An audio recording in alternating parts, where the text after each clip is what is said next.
নমস্কার, সবাইকে স্বাগত জানিয়ে আজকের অনুষ্ঠান শুরু করি। অন্ননাদির প্রোগ্রাম, আপনাদের প্রিয় অনুষ্ঠান একটা, যেটা ডেফিনেটলি বুধবার 1:30, শনিবার 1:30, রবিবার 4টের সময় আপনারা দেখে থাকেন। আপনাদেরকে আজকে আরও আরেকবার বলছি, ফেসবুকের মাধ্যমে আপনার অনুষ্ঠান দেখতে পারেন। ইউটিউবে গিয়ে পুরনো প্রোগ্রাম, পুরনো যে ইয়েগুলো থাকে, এপিসোডগুলো থাকে, সেগুলো আপনারা আরেকবার সার্চ করে দেখে নিতে পারেন যদি কারোর কোনো রিকোয়ারমেন্টস বা ডিমান্ড থাকে। আজকে খুব সুন্দর একটা বিষয় রাখবো। বহু মানুষ তারা বলেন, বা আমি শুনেছি বলতে, সেটা হচ্ছে যে আমাদের সকালবেলায় উঠেই অফিসে দৌড়তে হয়। হ্যাঁ, রাত্রেবেলায় কোনো রকমে বাড়ি এসে অনেকে তো আবার রান্নাবান্না করেন, বাচ্চা কাচ্চা থাকলে তার পড়াশুনো দেখভাল করা, অনেক কাজ। আজকে যেহেতু একটা ফ্যামিলিতে আগে থাকতো কি বড় ফ্যামিলি, অনেক কেউ না কেউ নিশ্চয়ই দেখে নিত বাড়ির বাচ্চাদের।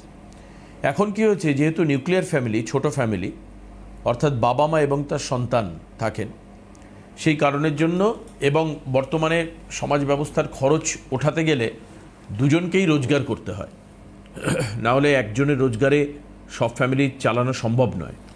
তার উপরে মানুষের ভোগবিলাস বেড়েছে, তার জন্য মানুষের প্রত্যেকের বাড়ি বড় টিভি, বড় এসি, অনেকে গাড়ি কিনে ফেলেন, তার তো ইএমআই আছে অনেক, কাজে দুজনকেই চাকরি করতে হয়। এই ব্যস্ততার মধ্যে এবং আজকাল বেসরকারি বিভিন্ন কোম্পানির যা স্কেডিউল, যে শিডিউল অনুযায়ী তারা চলেন, সে অনুযায়ী বাড়ির থেকে বেরোনোর ঠিক আছে, আসার কিন্তু কোনো ঠিক থাকে না।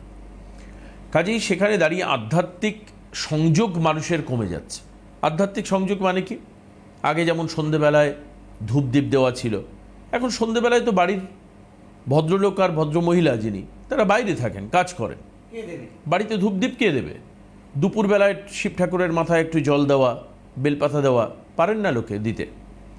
এমনকি দিনের বেলায় যে অফিস যাওয়ার সময় যে পুজো করে তারা যাবেন, অ্যাটলিস্ট বাড়িতে তো একটা করে, আমাদের সবার বাড়িতে একটা করে ঠাকুরের জায়গা আছে, যাকে আমরা ঠাকুরের সিংহাসন বলি, বা ঠাকুরের আসন বলি, বা ঠাকুরের জায়গা বলি। সেইটাতে যাওয়ার মতো নেই। সেই জন্য খেয়াল করে দেখবেন, আগে মানুষের বাড়িতে ঠাকুর ঘর থাকতো, এখন আর সেই ঠাকুর ঘর নেই, ঠাকুরের মন্দির থাকতো বাড়িতে। একটু মিলিয়ে দেখবেন, আপনাদের যারা বাবা মা রয়েছেন, তাদের বাবা মার দেখুন, তারা যখন ছিলেন তখন বাড়িতে কি ছিল? ছোটোখাটো মন্দির ছিল, বাড়িতে ঠাকুরের ঘর ছিল, আলাদা করে ছিল, এবং সেখানে গিয়ে একদম স্নান সারা কেউ ঢুকতো না, তার রীতি রেওয়াজ, নিয়ম কানুন অনেক কিছু ছিল, পুজোর বিরাট একটা প্রসার ছিল। এখন সেটা কমে গিয়ে একটুখানি জায়গার মধ্যে চলে এসছে, একটুখানি ছোট্ট জায়গার মধ্যে চলে এসছে। এবং ছোট ছোট ফ্ল্যাটে তো ঠাকুরের জায়গা, মানে মন্দির করার বা জায়গাই নেই। অনেকে ওয়াল হ্যাঙ্গিং ব্যবহার করেন, দেওয়ালের মধ্যে এক জায়গায় ছোট্ট করে ঠাকুরকে রেখেছে। অর্থাৎ ঠাকুর কেন্দ্রিকতা বা ঈশ্বর কেন্দ্রিকতা কমছে। এখন এই শ্রাবণ মাস হচ্ছে বাবার মাস, ব্যস্ততার জন্য অনেকেই এরকম আছেন যারা পালন করতে পারছেন না, ঠাকুরের সামনেই দাঁড়াতে পারছেন না, সেখানে বাবার মাথায় জল দেওয়া, বেলপাতা দেওয়া, একটা আকন্দ ফুলের মালা দেওয়া, ভাবাই যায় না। অনেক কাজ, অনেক মানে লম্বা সময়ের কাজ, সেটুকু সময় মানুষের নেই। এবং এটা বাস্তব, সত্যিই নেই, মানুষের মধ্যে সময় নেই। আমরা সকালে ধরুন, কেউ যদি সকাল 9টায় অফিস আসে, তাকে বাড়ি থেকে 2 ঘন্টার রাস্তা বেরোতে হচ্ছে 7টার সময়, কি করে দেবে? পারবে না, সে করতে পারছে না। কাজেই তারা যদি সংক্ষিপ্ত আকারে কিছু করা যায়, ছোট করে কিছু করা যায়, এটা মানুষ ভাবেন, খোঁজেন এবং চেষ্টা করেন, মনের ইচ্ছে রয়েছে, কিন্তু সময় আপনাকে সঙ্গ দিচ্ছে না। আজকে এমন 4টে নিয়ম দিদি বলবেন, অনন্যাদি বলবেন, যেখানে 4টে নিয়ম করলে আপনি মোটামুটিভাবে এই শ্রাবণ মাসটাতে বাবার কৃপা লাভ করতে পারবেন। 4টে উপায় সংক্ষিপ্ত আকারে। কী সেগুলো, কী উপায়? আসুন শুনবো দিদির থেকে। স্বাগত তোমায় অনুষ্ঠানে। আমি প্রথমেই বলবো, এই চ্যানেলের সমস্ত কর্তৃবৃন্দ এবং টেকনিশিয়ান ভাই যারা দূর থেকে দূরান্তরে পৌঁছে দিচ্ছে এই প্রোগ্রামটি, এবং আপনারা দেখেও উপকৃত হচ্ছেন, যারা দেখছেন তারা তো আছেনই, এবং যারা নতুন দর্শক, প্রত্যেকেরই সুখ এবং সমৃদ্ধি কামনা করে আমার আরাধ্য দেবী শ্রী শ্রী তারা মায়ের চরণে প্রণাম জানিয়ে আমরা আমাদের এই অনুষ্ঠানটি শুরু করতে চলেছি। যেমন সঙ্গে থাকে আমার প্রিয় ছোট্ট ভাই দেবাশিস, তেমনি আজও আছে। দেখুন, এই ব্যস্ততার মাঝে তো আমরা করে উঠতে পারি না, অনেকেই অনেক কিছু পারি না, কিন্তু ইচ্ছে থাকলে কিছু না কিছু তো পারিই বটে। হ্যাঁ, সেই ইচ্ছেটা আমার থাকতে হবে।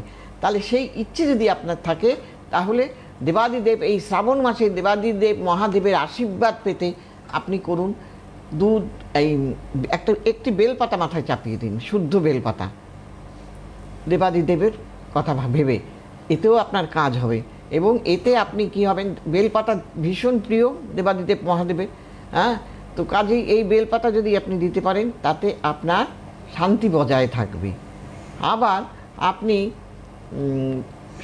দুধ, দই, ঘি, মধু, জল, পঞ্চামৃত এসব কিচ্ছু লাগবে না, আপনি শুধু একটু জল অর্পণ করুন, অভিষেক করুন বা অর্পণ করুন, এতেও কিন্তু দেবাদিদেব মহাদেবের আপনি অপরন্ত আশীর্বাদ পাবেন। এতে আপনার সংসারে সুখ শান্তি বজায় থাকবে। দেখুন, কিছু না, সিম্পল ব্যাপার। আবার আপনি যদি কিছু না পারেন, আপনি শিবের মন্ত্র পাঠ করুন, প্রতিদিন মন্ত্রটা পাঠ করুন। শিবের নানা রকম মন্ত্র আছে, ভোলানাথায় নমো, শঙ্করায় নমো, ত্র্যম্বকেশ্বরায় নমো, হ্যাঁ, ওঙ্কার নাথায় নমো, এইরকম ত্রিদেব নাথায় নমো, এরকম মন্ত্র আছে অনেক, সেগুলো পাঠ করতে পারেন। বা শুধু তাও না পারলে শুধু ওং নমঃ শিবায়, ওং নমঃ শিবায় বলুন, এতেও কিন্তু আপনার ভালো হবে। এবং আপনি যদি এই শ্রাবণ মাসে দান করতে পারেন, গরিব দুঃখী যারা, খেতে পায় না যারা, অভাব যাদের, তাদের, এবং যারা রাস্তায় পড়ে আছে তাদের কিছু করুন, দেখবেন আপনি অফুরন্ত শ্রাবণ মাসে দেবাদিদেব মহাদেবের প্রিয় মাসে আপনি আশীর্বাদ পাবেন। মানে সেবা করতে হবে। হ্যাঁ, আচ্ছা, যারা পারবেন তারাই করবেন। আর এটা তো পারাই যায়, আর কিছু না পারি মন্ত্রটা মনে মনে বলতেই পারি। তো এটা হলো মনের ইচ্ছের ব্যাপার, আর ইচ্ছে যাদের নেই, যারা নাস্তিক, তাদের ব্যাপারটা আলাদা। আচ্ছা। তো এগুলো আমরা করতে পারি। হ্যাঁ, যারা নাস্তিক তারা তো মানবেই না, হ্যাঁ, না। যারা মানেন কিন্তু সময় পাচ্ছেন না, তাদের কথা আজকের বলা প্রোগ্রাম হচ্ছে তাদের জন্য, তাদের। আর যারা মন থেকে মানেন কিন্তু সময় ব্যবস্থা করে পাচ্ছেন হ্যাঁ, না। আমাদের দেখো মৃত্যু আছে 8 রকমের, সেই 8 রকমের মৃত্যুর হাত থেকে আমরা রেহাই পেতে পারি এই শ্রাবণ মাসে। কিভাবে? সেটা হলো, একটা আর্থিক মৃত্যু একটা মৃত্যু, মানসিক মৃত্যু একটা মৃত্যু, শারীরিক মৃত্যু একটা মৃত্যু, কারাবাস একটা মৃত্যু। এই রকম মৃত্যুর হাত থেকে কিন্তু আমরা রেহাই পেতে পারি। তন্ত্রমন্ত্রের কাজ আমাদের তান্ত্রিক ক্রিয়ার মাধ্যমে শত্রু দমন একটা, এই রকম এই কাজগুলো যদি এই সময় করা যায়, হ্যাঁ, এই সময় দারুণ কাজ ফল। কারণ এই যে তন্ত্র সৃষ্টি হয়েছে দেবাদিদেব মহাদেবের দ্বারা, কাজেই সেই জন্য যারা চাইছেন যে তাদের ছেলে মেয়ে পড়াশোনায় নিটে চান্স পাচ্ছে না, জয়েন্টে চান্স পাচ্ছে না, পড়াশোনায় ভালো রেজাল্ট করতে পারছে না, শুধু তাই না, একদম শুধু পাসই করতে পারছে না, এরকম অনেক ছেলে মেয়ে আছে আজকালকার বাজারে। হ্যাঁ, তাহলে আগের দিনে আমাদের তো কত পাতার কা পাতা বই পড়তে হতো, এখন কি আর সেটা আছে? এত পাতার বই তো পড়তে হয় না, রচনা মুখস্থ করতে হতো, প্যারাগ্রাফ মুখস্থ করতে হতো, অনেক কিছু ছিল, এখন আর সেটা নেই। কাজেই সেই জন্য এখন ছোট ছোট প্রশ্ন, কাজেই সেইগুলো আপনারা তাতেও কিন্তু অনেকেই কেন পাচ্ছেন না, গ্রহগত ফল। সেই গ্রহগুলো আপনাকে ঠিক করতে হবে। প্রচুর পরীক্ষা পড়াশোনা করছেন কিন্তু রেজাল্ট মনের মতো হচ্ছে না, কি না, লাস্টে গিয়ে একটা নম্বরের জন্য আপনি জয়েন্টে চান্স পেলেন না, 2 নম্বরের জন্য আপনি নিটে চান্স পেলেন না, এরকম হয়ে যায়। তাহলে এইগুলো কেন হবে? কারণ আপনার গ্রহটা ভালো নেই, শুধু পড়েই যাচ্ছেন। কাজেই গ্রহকে আমি বলি না, নেতা হই বা হোতা হই আর যাই হই না কেন, বা একজন ভ্যান চালকই হই না কেন, কিন্তু আমার গ্রহ আমাকে সাথ দিতে হবে। গ্রহ যদি ভালো না থাকে আপনি কখনোই পারবেন না, ভালো ছেলে হয়েও আপনার ভালো কিছু হবে না। দেখবেন একটা সুন্দরী মেয়ে, সে পায় পেল না ঘর, হ্যাঁ, একটা ভালো মেয়ে যে ভীষণ সংসারী, সে পেল না বর, এটাই বাস্তব। চলো ফোন নিয়ে নি। হ্যাঁ, তাহলে কি করতে হবে, আমাদের এই নিয়মগুলো একটু পালন করতে হবে। যদি মনে হয় যে এই নিয়মগুলো কি করতে হবে আপনি স্কিপ করে গেছেন, ইউটিউবে এই প্রোগ্রাম আছে, আপনি দেখে নিতে পারবেন। কে আছে সঙ্গে? কে আছেন ফোনে? হ্যালো। হ্যালো, হ্যাঁ, বলুন, কে নমস্কার বলছেন? দিদি। হ্যাঁ, আপনাকেও নমস্কার। নমস্কার, হ্যাঁ। আমি নদিয়ার দেবগ্রাম থেকে ফোন করছি। হ্যাঁ, আচ্ছা, বলুন। কার আপনার সম্পর্কে কাছে জানবেন? আমার পরিচিত অনেকেই গেছে, আমার কাছে খুব উপকৃত পেয়েছি, তাই ফোন করছি। আমি আমার সম্পর্কে জানতে চাই। আচ্ছা, বলুন আপনার জন্ম তারিখ বলুন। আমার 16/5/2000। 16/5/2000। জন্মের সময়? জন্মের সময় সকাল 11:40। 11:40 সকালবেলা। জন্মস্থান কোথায়? জন্মস্থান হচ্ছে বর্ধমান, কাটোয়া। বর্ধমান। আপনার চেনাশোনা এসছে দিদির কাছে বললেন না? হ্যাঁ হ্যাঁ হ্যাঁ। তাদের রিপোর্ট কি, ভালো না খারাপ? তারা খুবই এখন ভালো আছে। ঠিক আছে, এখন ভালো আছে। ঠিক আছে। আপনি শুনেছেন তো ঠিকঠাক যে তারা ভালো আছে বলেছে আপনাকে? হ্যাঁ হ্যাঁ অবশ্যই ওকে, অবশ্যই রাইট, ঠিক আছে, আসুন। সিংহ লগ্ন, খুবই তুলা, ভালো আছে। তুলা রাশি, হ্যাঁ আপনার সিংহ হ্যাঁ। লগ্ন, তুলা রাশি, দেবগণ। হ্যাঁ আচ্ছা, একদম। এইবার বলি, যেটা আপনাকে বলবো সেটা হলো যে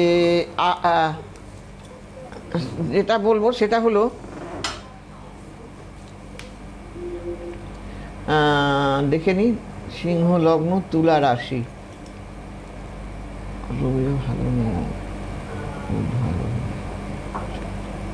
আপনার ভীষণ মানসিক টেনশন, মানসিক অস্থিরতা, এগুলো ভীষণ কাজ করে আপনার মধ্যে। হ্যাঁ, ভুল না ঠিক? একদম, ম্যাম। পায়ে কখনো চোট একদম। পেয়েছিলেন? পায়ে পা নিয়ে না, ভোগান্তি এখনো আছে, পাইনি। পা নিয়ে ভোগান্তি আছে, মারাত্মক টেনশন, আপনার ভয়, ভীতি, আতঙ্ক সবসময় আপনার মনে কাজ করে। হ্যাঁ হ্যাঁ খুব সবসময় ভয় থাকি আমি। এবং চট করে মাথাটাও গরম হয়। হ্যাঁ, হুম, আচ্ছা, আর আপনি স্টেট কার্ড কথাও বলেন, যাকে একদম। যা বলেন একদম মুখের ওপরে বলে দেন। একদম অপ্রিয় সত্যি কথা, একদম স্ট্রেট কাট বলছি, হ্যাঁ। অপ্রিয় হলেও। আচ্ছা, দ্বিতীয় নম্বর কথা, কারণ কি আপনি নিজে লোকটা ভালো, যারা নিজে লোক ভালো তারা straight cut কথা বলে। অপ্রিয় সত্যি কথা বলতে ভালোবাসে। সেটা বলতে পছন্দ করে, এবং বলে, পছন্দ করেন না তারা বলেই ফেলে আর কি। চেষ্টা আচ্ছা। করলেও আপনি মানে চুপচাপ থাকতে পারবেন না, মুখ বন্ধ করে থাকতে পারবেন। এবার ওনার না হ্যাঁ, একদম। বিবাহিত জীবনে সমস্যা। আচ্ছা, ছকে তাই বলছে। হ্যাঁ হ্যাঁ হ্যাঁ, পারিবারিক জীবনে মারাত্মক সমস্যা আপনার কি হচ্ছে। বিয়ে হয়েছে আদতেও? আগে সেটা বলুন। হ্যাঁ হ্যাঁ ম্যাম হয়েছে। আমি দেখুন, খুব বলতে আমার সমস্যার খারাপ মধ্যে লাগছে, আছি। উনি একটা প্রেডিকশন দেখেই ফট করে বললেন যে আপনার সাংসারিক জীবনে সমস্যা থাকবে, মানে পারিবারিক জীবনে সমস্যা। সত্যি কি তাই? হ্যাঁ হ্যাঁ হ্যাঁ, একদমই তাই, ঠিক আচ্ছা। বলেছেন ম্যাম। কি আহ, করে আমি এর ওনার থেকে স্বামী সমাধান- ওনাকে বোঝে না, ওনার স্বামী ওনাকে বোঝে না, সোজা কথা। উনি এক ধরনের, ওনার স্বামী আর এক ধরনের। আচ্ছা, ভুল না মানে- ঠিক বলুন তো? একদম ঠিক বলেছেন আপনার ম্যাম। চাইতে একটু কি বড় আপনার স্বামী? হ্যাঁ বয়সে বড়, অনেকটাই বড়। দেখতে পাচ্ছি চকে। হ্যাঁ, এবং আপনার বাড়ি থেকে খুব দূরে না, স্বামীর বাড়ি দূরে না, খুব দূরে না। কাছে, একদম কাছে। হ্যাঁ, দেখছি তো সবই। হ্যাঁ, ম্যাম, তাহলে এখন আমি এইবার আমি বর্তমানে বলি, আমি এখন- মানে ছবির মতো একদম, আগে আমি মানে বলি- বাইনোকুলারে চোখ রাখার মতো, চোখ রেখে এইবার সব দেখতে পাচ্ছি। এইবার আমি যে বলি, যে কথাগুলো বলছি সবাইকে যেমন বলি, আপনাকেও তো বলছি। এইবার কি আপনার বিশ্বাস হচ্ছে যে অনন্যাদি ঠিকঠাক বলছে? হ্যাঁ হ্যাঁ একদম কতটা ম্যাম, ঠিকঠাক ঠিকঠাকই বললাম? বলছি। কতটা ঠিক? সবটাই ঠিক। সব ঠিক তো? না, আমার সবচেয়ে ভালো লাগলো পারিবারিক জীবনের সমস্যাটা তুমি চট করে বলে ফেললে মুখের উপর। এবং ওনার স্বামীর বয়স বেশি, সেটাও বলে ফেললাম। না, স্বামীর এবং তো বাড়ি বয়স থেকে বেশি হয়, একটু না না, বেশি। সব সময় বেশি না, সব সময় কিছু বেশি হতে পারে, কিন্তু সবাই কি বেশি সচিন তেন্ডুলকার মতো হয়? না। না, তুমি কথাটা বুঝলে না। হ্যাঁ, অনেকটা বেশি। অনেকটা বেশি হয়। অনেকটা কত বছরের ডিস্টেন্স? আর 15 বছরের। তাই রে? আমি তাহলে বললাম কি করে? যাতে মানুষ টিভিতে দেখে ভুল না বোঝেন, পরিষ্কার অ্যাস্ট্রোলজির গণনা কিন্তু একটা খুব টাফ বিষয়, ঠিক আছে? তাহলে বললাম কি করে যে বয়সটা বেশি? দ্বিতীয় নম্বর কথা, ওই যে বললাম বোঝে না, ওনার মনের অবস্থাটা সে কিছুতেই বোঝে না, এটাই হলো ব্যাপার। ম্যাম, হ্যাঁ, একদম। বর্তমানে এখন আমি আইনি ঝামেলা থেকে কবে মুক্তি পেতে পারি? আইনি ঝামেলা থেকে কবে মুক্তি পেতে পারে? এখন কোর্ট কেস চলছে। ও হ্যাঁ বাবা, তার মানে এতটা ডিস্টেন্স তৈরি হয়ে গেছে। হ্যাঁ হ্যাঁ ম্যাম। মেন এখন প্রবলেম কি খারাপ হাজবেন্ডকে নিয়ে? অবস্থা। হ্যাঁ, বাড়ির লোক। বাড়ির লোকও আছে। হ্যাঁ, কবে সমস্যা মিটবে? এইটা- আবার শুনুন, এটাও নিশ্চয়ই জানতে চাইবেন যে আপনার ফার্দার আবার রিম্যারেজ হবে কিনা। হ্যাঁ হ্যাঁ হ্যাঁ হ্যাঁ ম্যাম, একদম। আবার কি নতুন করে? কিন্তু এই রিম্যারেজ হবে? করবার মতো অনেক লোক আছে, আমার চেনাশোনাই আছে এখানে, যে রিম্যারেজ যদি আপনার দরকার, মানে রিম্যারেজ অনেকে করতে চান, তারা কি খুব মেয়েদের ব্যথায় ব্যথিত হন। এই যে কিছু লোক আছে বোঝে না, আবার দেখবেন কিছু লোক আছে বোঝে। তো যাই হোক, এবার বলি যেটা আপনার ছকেই রয়েছে। শুনুন, দোষটা আপনার স্বামীর না, দোষটা হলো আপনার। কেন, কি দোষ? না, আপনার ছকেই রয়েছে, ওনার ছকেই রয়েছে যে উনি ডিভোর্সের জায়গায় যাবেন। আমার তো অবাক লাগলো তুমি এক এক করে সব কি করে টপ টপ করে পারিবারিক অশান্তিটা তুমি বললে। দ্বিতীয়ত আমি চমকে গেছি তোমার এই প্রেডিকশনটায় যে হাজবেন্ডের বয়স বেশ খানিকটা বেশি। হ্যাঁ, ছকে রয়েছে তো। 15 বছর বেশি, মানে এটা অনেকটাই বেশি না? Little bit unnatural. হ্যাঁ। এমনি হাজবেন্ডের বয়স 2 3 4 বছর 5 বছর বেশি হয়, এটা স্বাভাবিক, কিন্তু 15 বছরটা ইট ইজ বেশি। সামহাউ আনন্যাচারাল, একটু আনন্যাচারাল। 8 বছরও হয়, কিন্তু 15 বছর মানে তার ডবল প্রায়। আপনি শুনুন, আপনার হ্যাঁ, এই, বলুন। আপনি কাউকে দেখিয়ে নেন, কারণ আপনার এই ঝামেলা না সহজে মেটান না। আপনার দেখুন, আপনি চাইলেও আপনার স্বামী ছাড়তে দেবে না, করতে দেবে না ডিভোর্সটা। হুম হুম। বুঝতে পেরেছেন আমি যা বললাম? হ্যাঁ আচ্ছা, এবারে উনি divorce উপায়টা দিতে কি চাইছে তাহলে? না। হ্যাঁ, হ্যাঁ হ্যাঁ তাই না? হ্যাঁ হ্যাঁ, হ্যাঁ। হ্যাঁ, ওই যে দেখেছেন? কতদিন ধরে মামলা চলছে? কতদিনে চলবে? ডিভোর্সের কতদিন চলছে আগে সেটা বলুন। 2 বছর চলছে, 2 বছর। 2 বছর চলছে। এই গ্রহর প্রতিকার করা হলে আপনার ক্ষেত্রে আস্তে আস্তে আপনার দিন ভালো আসতে শুরু হবে। আপনার বয়স হচ্ছে এখন 26 বছর, তাই তো? হ্যাঁ হ্যাঁ 25 প্লাস না 26 প্লাস? 26 করে 26। 26 বছর বয়স। তাহলে আপনাকে 2-3 বছরের মধ্যে না মিটিয়ে নিলে তাহলে তো আপনার আবার ফার্দার রিম্যারেজ করবার সম্ভাবনাটাও বয়সটাও বেড়ে কমে যাবে। যাচ্ছে না? আপনাকে 2-1 বছরের মধ্যে এই প্রবলেম পুরো ধুয়ে মুছে সাফ করে বেরিয়ে আপনি আসতে আপনার হবে। নিজের গ্রহগুলোকে ঠিক করে নেন আগে, বুঝতে পেরেছেন? ম্যাম আমি কি কর্ম করতে পারবো? কর্ম? হ্যাঁ হ্যাঁ, আপনি আমি চাইলে কোনো কর্ম কাজ- হ্যাঁ পারবেন, অবশ্যই পারবেন, চেষ্টা করুন, কিছু না কিছু করতে পারবেন আপনি। আমার কি আর কোনো আপনার মনে মনে জব শুনুন, কিংবা প্রাইভেট জব আপনার মনে মনেও ইচ্ছে যে আমি একটা কিছু করব।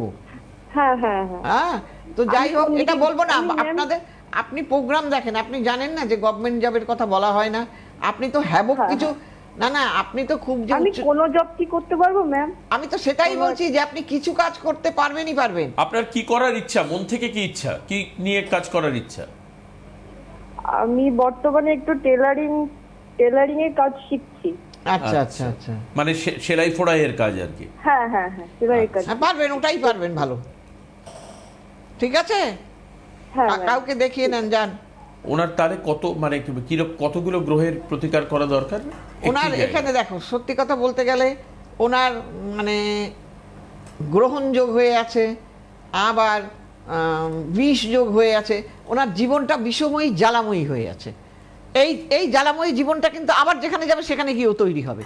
অতএব ওনার মনে হয় মাঝে মাঝে আমি একটা কিছু করে ফেলি, কিন্তু এই জিনিসগুলো যেন না হয়, আপনি এইগুলো ঠিক করে নেবেন, বুঝতে পেরেছেন? আপনার হ্যাঁ হ্যাঁ হ্যাঁ অতএব এগুলো ঠিক করে নিন, গ্রহণযোগ যান। থাকলে কি হয় বলুন দিদি, দেখুন আপনি মিলিয়ে দেখবেন। গ্রহণযোগ থাকলে সবকিছুতেই আপনার একটা শেডি ভাব আসবে। শেডি ভাব মানে ধরুন আলো রয়েছে, সূর্য রয়েছে, কিন্তু আপনার মনে হবে ব্যাপারটা ছায়া। মানে কি বলুন তো, শরীরের এনার্জি কম থাকবে, কোনো কাজ করতে একটা মানসিকভাবে দুর্বলতা আসবে, বা কোনো কিছু জায়গায় আপনি পরিষ্কারভাবে ডিসিশন নিতে চাইছেন, পারবেন না, অনেক কিছু হয় গ্রহণযোগ। আর বীজযোগ থাকলে কি আপনার জীবনে তো অলরেডি আপনি বলেইছেন যে যন্ত্রণার একটা অধ্যায় চলছে। হ্যাঁ, আপনার 2 বছর হয়ে গেল এই সময় কিন্তু ডিভোর্সের কেস চলছে। এই সময় কিন্তু এইগুলো ঠিক করার জন্য মারাত্মক মারাত্মক সময়। এই সময় যদি এইগুলোকে কেউ চায় যে আমরা গ্রহ সংস্কার করব, তাহলে তারা মারাত্মক ফল পাবে। কিন্তু আমাকে নিজেকে আমার ভালো করতে হবে। এই ভাবনাটা যদি আমার না থাকে তাহলে তো হবে না, অন্য লোক এসে তো আমার ভালোটা করে দিয়ে যাবে না। অতএব সেই জন্য নিজের জন্য নিজেকেই করতে হবে, এটাই হলো বাস্তব। ঠিক, চলো আমরা পরের ফোন নিই। হ্যালো, কে আছেন? হ্যাঁ হ্যালো, নমস্কার। হ্যাঁ বলুন, কে বলছেন? হ্যাঁ আমি বেথরডাউরি থেকে বলছি, নদিয়া জেলা বিষ্ণুরা। নদিয়ার ভেতরে কার সম্পর্কে জানবেন? হ্যাঁ আমার নিজের সম্পর্কে জানতে চাইছি। ঠিক আছে, দিদির প্রোগ্রাম ভালো লাগে? হ্যাঁ দিদির প্রোগ্রাম ভালো লাগে, এবং আমার অন্যান্য যারা সহপাঠী রয়েছে তারাও দিদির প্রোগ্রাম দেখে এবং দিদির কাছে গিয়েওছে। আচ্ছা, সেই হিসাবে যে অনেক উপকৃত হয়েছে, সেই হিসাবেই ঠিক। আমার ফোনটা করা দিদিকে। বেশ, ঠিক আছে, দেখা যাক Date of birth? আপনার আগে সমস্যাগুলো উনি বলতে পারেন কিনা আগে দেখি, সেটা হিসাব of কি birth? বলছে। Date of birth 4/9/1991। 4/9/1991। Time? Time 1:45 AM। 1:45 AM, মানে রাতের বেলা। হ্যাঁ হ্যাঁ, হ্যাঁ আচ্ছা, জন্মস্থান কোথায়? নদিয়া। হ্যাঁ, রাতের বেলা। হ্যাঁ নদিয়া। জন্মস্থানটা কোথায়? বেথরডাউরি। বেথুরাউড়ি, মানে নদিয়াতেই জন্ম। মিথুন লগ্ন, হ্যাঁ, নদিয়া। মিথুন রাশি, আপনি জানেন? হ্যাঁ রাশিটা জানতাম, মিথুন রাশি। হ্যাঁ, নরগণ। লাইনে থাকুন।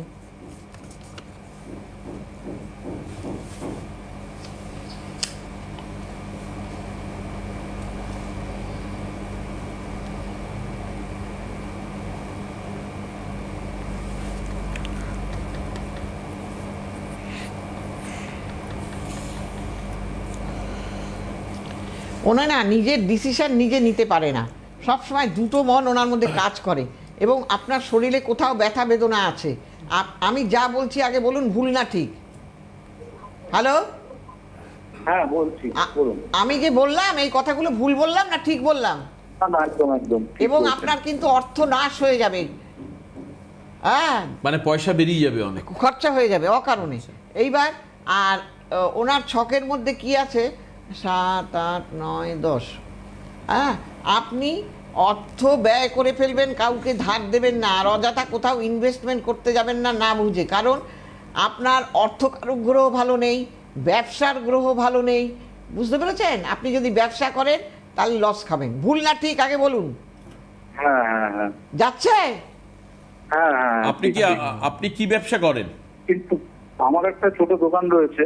কিসের? তার ব্যবসা ছোট দোকান রয়েছে, প্লাস আমি একটা ছোট কোম্পানির সাথে জড়িত রয়েছি। আচ্ছা। এবার আমি দুটো বিষয় নিয়ে আমি স্পেশালি জানতে চাই যে ব্যবসা করলে ভালো হবে না আমি ওই কোম্পানির আপনার ব্যবসা দিদি বললেন যে ব্যবসার ক্ষেত্রে আপনার খারাপ যাবে, আপনার কি ব্যবসা সত্যি খারাপ, একটু চাপে যাচ্ছে? বললাম তো এই ঋণের মধ্যে। হ্যালো, হ্যাঁ হ্যালো, একটু জোরে জোরে বলুন। ব্যবসা কি চাপের মধ্যে দিয়ে ব্যবসা ভালো যাচ্ছে? যাচ্ছে না, চাকরি ব্যবসা ভালো যাচ্ছে না, আর একটা কোম্পানির সাথেও জড়িত রয়েছে। হ্যাঁ, সেই না, কোম্পানিও সেটা হলো। খুব একটা বড় কোম্পানি না, মোটামুটি, না, কিন্তু ছোট সেটাও রকম, আপনার, শুনুন, সেই জায়গাটাও আপনার খুব সুখের জায়গা নয়। ভুল না ঠিক? হ্যাঁ হ্যাঁ হ্যাঁ। আহ, এবার আমি ডিসিশন নিতে পারছি না কোন দিকটাকে একটু ভালোভাবে করে আপনার ক্ষেত্রে প্রথম প্রেডিকশনটা তো ছিল দিদির যে আপনি ডিসিশন নিতে পারবেন না, প্রথম প্রেডিকশনটাই তো হ্যাঁ। এটা ছিল। হ্যাঁ হ্যাঁ তাহলে উনি প্রথম আপনার ছক দেখেই বলেছেন যে আপনার ক্ষেত্রে একটা ইনডিসিসিভ প্রবলেম, মানে ডিসিশন নেওয়ার ক্ষেত্রে একদম, সমস্যা একদম। থাকবে। শুনুন একটা কথা বলি, হচ্ছে অলরেডি। কথা বলি। এখন আপনার প্রথম কাজ হচ্ছে দিদি ওনার মাথাটাকে ঠান্ডা করা, ঠিক করা, যাতে উনি অ্যাটলিস্ট ডিসিশনটা নিতে পারেন। দ্বিতীয় নম্বর কথা, এই দিকে যাবে না বটি ছুঁড়ে মারবো, ওই দিকে যাবে না খুন্তি ছুঁড়ে মারবো। উনি ব্যবসা করলেও ওনার খারাপ যাবে, উনি চাকরির ক্ষেত্রেও খারাপ যাবে। অতএব এই জায়গা আপনাকে 100% ঠিক করবেন। ওনার শরীর স্বাস্থ্য ভালো যায় না, মাঝে মাঝেই খারাপ যায়, ব্যথা তো থাকবেই। ভুল না ঠিক? হ্যাঁ, তাহলে এবার বলুন কোনটা ভুল বলেছি, আগে আপনি বলবেন। না না, ঠিক বলেছেন, একদমই সবকিছুই ঠিক। হ্যাঁ, অতএব এই শ্রাবণ মাসে যদি চান যে আমি আমার একটা হয় চাকরি না হয় ব্যবসা, যেটাই করব আমি ঠিকভাবে করব এবং তাতে যেন আমার অর্থ রোজগার হয়। আপনার অর্থকারক গ্রহ ভালো নেই, অতএব আপনি কি করে কি করবেন? অর্থকারক ভালো নেই, কর্মকারক গ্রহ ভালো নেই, ব্যবসার গ্রহ সব ভালো দিক নেই, সমস্যা একসঙ্গে এসে সবটাই পড়েছে। একসঙ্গে এসে পড়েছে। অতএব আপনি ইমিডিয়েট কারোর সঙ্গে যোগাযোগ করুন, নয়তো কিন্তু আপনার মুশকিল আছে দাদা। আমার খুব খারাপ লাগছে, একটা ছেলে, তার যদি এই অবস্থা হয়। না, খারাপ পারলে কি হবে? এখন যেটা খারাপ হচ্ছে সেখান থেকে ওনাকে বার করে নিয়ে আসতে হবে। নিজেকে চাইতে হবে যে আমাকে বেরোতেই হবে, ঠিক না চাইলে হবে না ভাই। আপনারা যারা যোগাযোগ করবেন তারা 7596853615 তারা ফোন করবেন। নাম্বারটা হচ্ছে এই যে নিচে দেওয়া রয়েছে, দেখুন বুকিং নাম্বার বলে দেওয়া রয়েছে, আমি আঙুল দিয়ে দেখাচ্ছি। বুকিং 7596853615। চেম্বারের মধ্যে যারা যোগাযোগ করবেন, প্রচুর লোক বর্ধমান থেকে এখন আমাদেরকে ফোন করেন, বর্ধমান, হুগলি, নদিয়া। তার মধ্যে বর্ধমানের দুটো চেম্বার আছে, এক হচ্ছে আসানসোল, এক হচ্ছে দুর্গাপুর। আসানসোল চেম্বার হচ্ছে 27 তারিখে, ফুলিও আছে, আর 28 তারিখে হচ্ছে দুর্গাপুর। 27 তারিখে হচ্ছে আসানসোল, 28 তারিখে হচ্ছে দুর্গাপুর, জাস্ট 2-1 দিনের মধ্যে চেম্বার। তারপরেই গড়িয়াহাট, আর তারপরেই 31 তারিখ হচ্ছে গড়িয়াহাটের চেম্বার রয়েছে। এই তিনটে চেম্বার হচ্ছে এই মাসে, 27 তারিখ, 28 তারিখ, 31 তারিখ। 27 তারিখ আসানসোল, 28 তারিখ দুর্গাপুর, 31 তারিখ গড়িয়াহাট। 3 তারিখে বোলপুরে চেম্বার রয়েছে, 5 তারিখে শ্যামবাজার চেম্বার রয়েছে পরের মাসে, 7 তারিখে হচ্ছে বহরমপুর চেম্বার রয়েছে, পুরুলিয়াতে চেম্বার রয়েছে 17 তারিখ, এছাড়াও সীতারামপুরেও চেম্বার রয়েছে। বুকিং করতে হবে কোন নাম্বারে? 7596853615।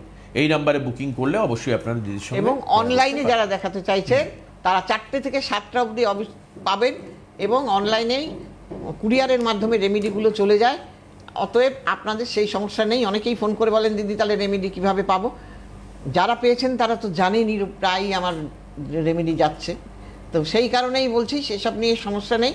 আপনারা যদি অনলাইনে দেখাতে চান তাহলে এইভাবে, তবে পেবেল, একদম অনলাইনে কিন্তু পেবেল। হ্যাঁ, এবার চলো আমাদেরকে বিদায় নিতে হবে, আজকে আর হাতে সময় নেই। আবার বিকেল 4টের সময় আগামীকাল আপনাদের সঙ্গে এই চ্যানেলেই দেখা হবে। আপনারা ফেসবুক এবং ইউটিউব থেকে এই প্রোগ্রামটা দেখতে পারেন। ইউটিউবে এখন গিয়ে অনন্যাদি সিটিভিএন প্রোগ্রাম বলে সার্চ করলে প্রোগ্রাম দেখতে পাবেন।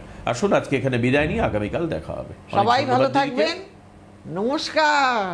সুখবর, আপনাদের প্রিয় জ্যোতিষী অনন্যাদি এখন অনলাইনে কনসালটেন্সি করছেন, আর ঘরে বসে পেয়ে যাবেন প্রয়োজনীয় প্রতিকার ভারতবর্ষের যে কোনো প্রান্তে। Online consultancy number 7596853615।